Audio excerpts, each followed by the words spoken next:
Class 7 geography chapter 5 water. तो आज हम पढ़ेंगे ओशन सर्कुलेशन।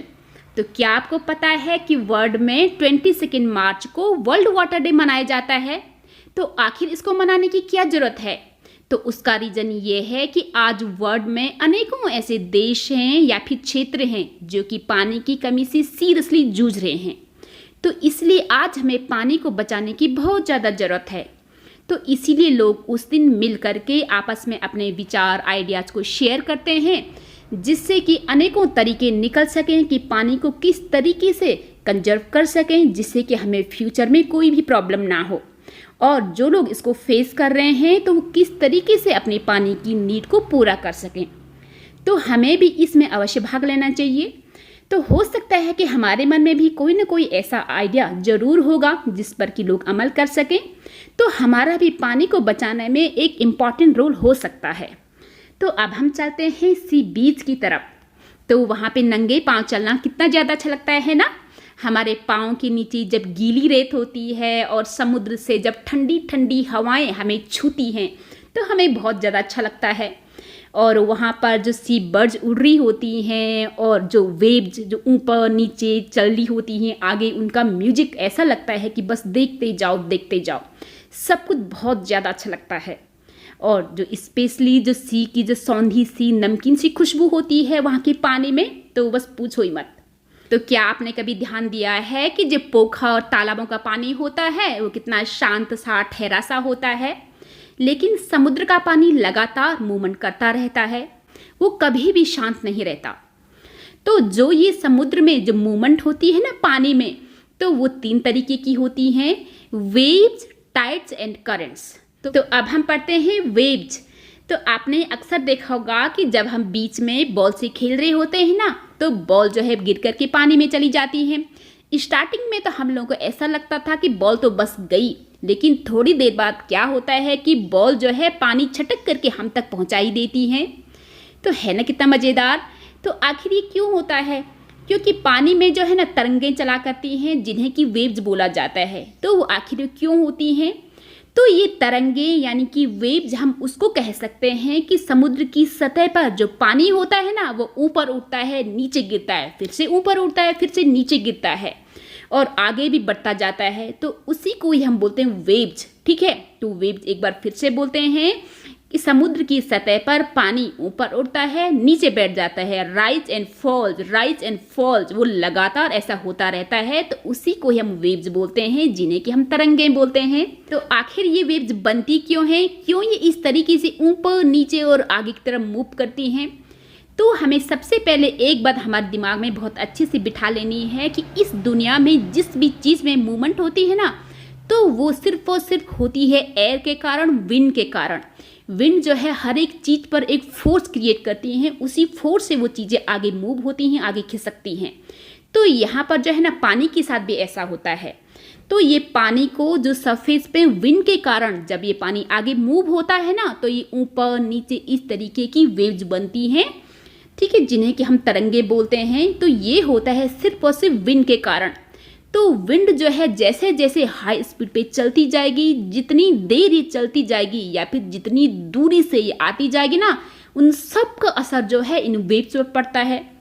तो होता ये है कि जब विंड की स्पीड जो है कम होती है तो विंड जो है छोटी छोटी बनती हैं, और जब विंड की स्पीड बहुत ज़्यादा होती है, उसमें काफ़ी ज़्यादा पावर होती है ना, वो स्ट्रॉन्ग होती है, तो बड़ी बड़ी सी वेव्स बनती हैं। और इन बड़ी बड़ी वेव्स के कारण कभी कभी बहुत ज़्यादा डिस्ट्रक्शन यानी कि विनाश भी होता है। तो अब हम पढ़ेंगे पानी की दूसरे टाइप के मूवमेंट्स के बारे में। उसे हम बोलते हैं टाइड्स, जिसे हिंदी में बोला जाता है ज्वार भाटा। तो आखिर ये ज्वार भाटा होता क्या है? तो जो लोग शीशोर में रहते हैं या फिर कभी भी वहाँ घूमने गए होंगे ना, तो उनको ये बात बहुत अच्छे से पता होगी कि दिन में 2 बार समुद्र का पानी काफ़ी ज़्यादा बढ़ जाता है और 2 बार घट जाता है। और जब ये दिन में 2 बार काफ़ी ज़्यादा बढ़ जाता है ना, यानी कि जो समुद्र के तट होते हैं उनके एकदम हाईएस्ट लेवल तक जा पहुँचते हैं, तो उसे हम क्या बोलते हैं? हाई टाइड, जिसे कि हिंदी में बोला जाता है ज्वार। ठीक है। और उसी तरीके ही जब ये अपने एकदम लोएस्ट लेवल पर पानी खिसक कर के पीछे चला जाता है तो उसे हम बोलते हैं लो टाइड या फिर भाटा, यानी कि उसके क्या हुआ है, उसे घाटा हुआ है ना, तो उसे भाटा बोलेंगे। ठीक है। तो अब सबसे बड़ा सवाल ये है कि आखिर ये टाइड्स यानी कि ज्वार भाटा बनते क्यों हैं, क्यों इस तरीके से होता है दिन में 2 बार।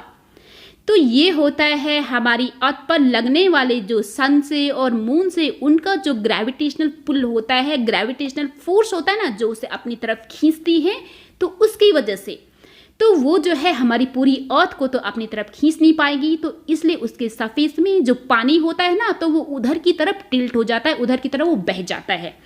तो होता ये है कि सन तो हमारी अर्थ से काफ़ी ज़्यादा बड़ा होता है, लेकिन वो जो है काफ़ी ज़्यादा दूर होता है, तो इसलिए उसका ग्रेविटेशनल पुल मून से कम होगा।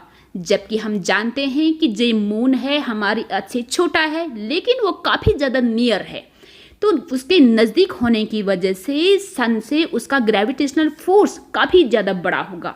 तो इसका नतीजा ये होता है कि जिस भी डायरेक्शन में मून जाएगा ना, तो उधर की साइड जो है हमारा पानी का लेवल काफ़ी ज़्यादा बढ़ जाएगा, तो उसे हम बोलते हैं हाई टाइड। और जहाँ जो है पानी कम होगा तो उसे हम बोलते हैं लो टाइड। जैसे कि हम यहाँ पर देखते हैं, तो यहाँ पर क्या दिख रहा है, यहाँ पर है मून, तो यहाँ पर है सन।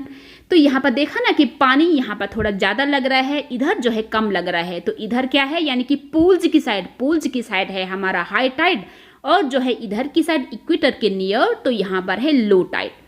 तो इसको हम क्या बोलेंगे, तो हालांकि हम लोग जो है ज़्यादातर इसी साइड रहते हैं ना, तो इसलिए यहाँ पर जो है एकदम से लोएस्ट पॉइंट पर होगा, और जिसे हम नीप टाइड बोलते हैं कि यानी कि एकदम लोएस्ट पॉइंट वाला टाइड, तो वो तब होता है जब मून अपने फर्स्ट एंड लोअर क्वार्टर में होता है।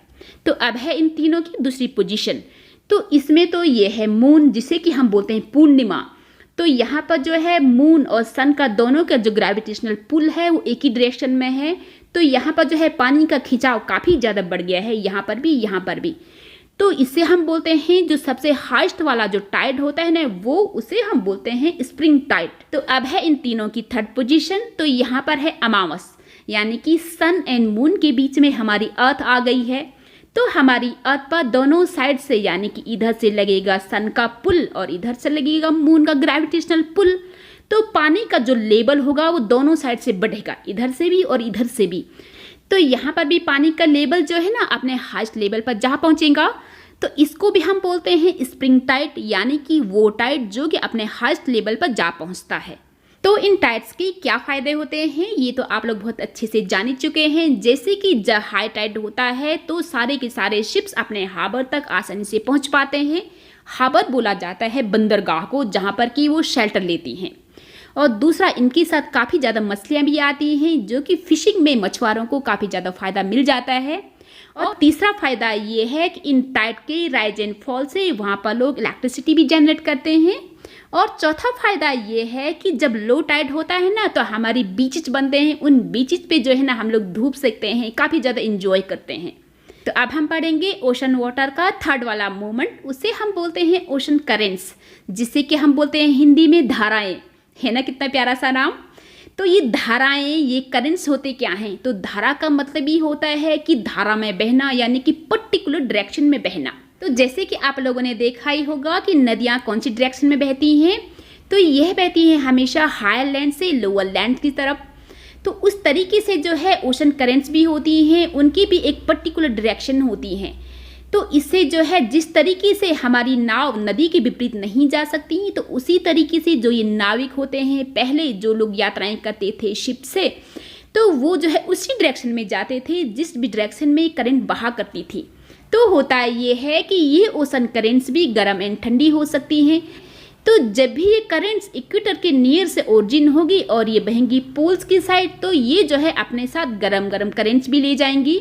और इसके उल्टा जब जो है ये पोलर रीजन में ओरिजिन होगी और ये बहेंगी इक्वेटर की साइड, तो ये अपने साथ ठंडी धाराएं लाएंगी। वहाँ का टेम्परेचर भी जो है ना ये उस हिसाब से बदल देती हैं। तो जो भी करंट्स हमारे ठंडी एरिया में, यानी कि पोलर रीजन में ओरिजिन होती हैं, तो उसे हम बोलते हैं लैब्राडोर ओशन करंट्स। और जो धाराएं इक्वेटर के नियर पैदा होती हैं ना, तो हम उनसे बोलते हैं गल्फ स्ट्रीम। ये धाराएं सिर्फ समुद्र में ही टेम्परेचर को नहीं प्रभावित करती हैं, बल्कि जब ये लैंड के नियर पहुंचती है ना, तो वहाँ का टेम्परेचर भी इससे इन्फ्लुएंस होता है। तो होता यह है कि जहाँ पर भी ये गर्म या ठंडी धाराएं मिलती है ना, तो वो एरिया फिशिंग के लिए काफ़ी ज़्यादा अच्छा होता है। और दूसरा, इसमें फॉग भी ज़्यादा बनता है, इसलिए ये नेविगेशन के लिए भी ज़्यादा अच्छा नहीं माना जाता है। इस मैप में जहाँ जहाँ पर भी ये रेड कलर की एरोज है ना, तो वहाँ पर गर्म धाराएं हैं, और जहाँ जहाँ पर भी ब्लू कलर की एरोज हैं तो वहाँ पर ठंडी धाराएं हैं।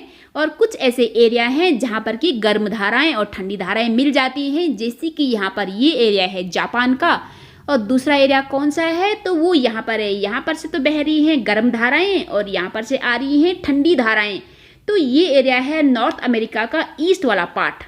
इसका नतीजा ये होता है कि जहाँ पर भी ये गर्म धाराएं और ठंडी धाराएं मिलती है ना, तो वहाँ पर काफ़ी ज़्यादा फॉग बनता है, जो कि नेविगेशन के लिए यानी कि नौ संचालन के लिए बिल्कुल भी अच्छा नहीं होता है। वहाँ पर शिप वगैरह को काफ़ी ज़्यादा प्रॉब्लम हो सकती हैं। लेकिन इसका फ़ायदा भी होता है। उसका फ़ायदा ये है कि वहाँ पर जो है फिशिंग बहुत अच्छे से होती है, मत्स्य पालन वहाँ पर काफ़ी ज़्यादा अच्छा होता है। Thank you.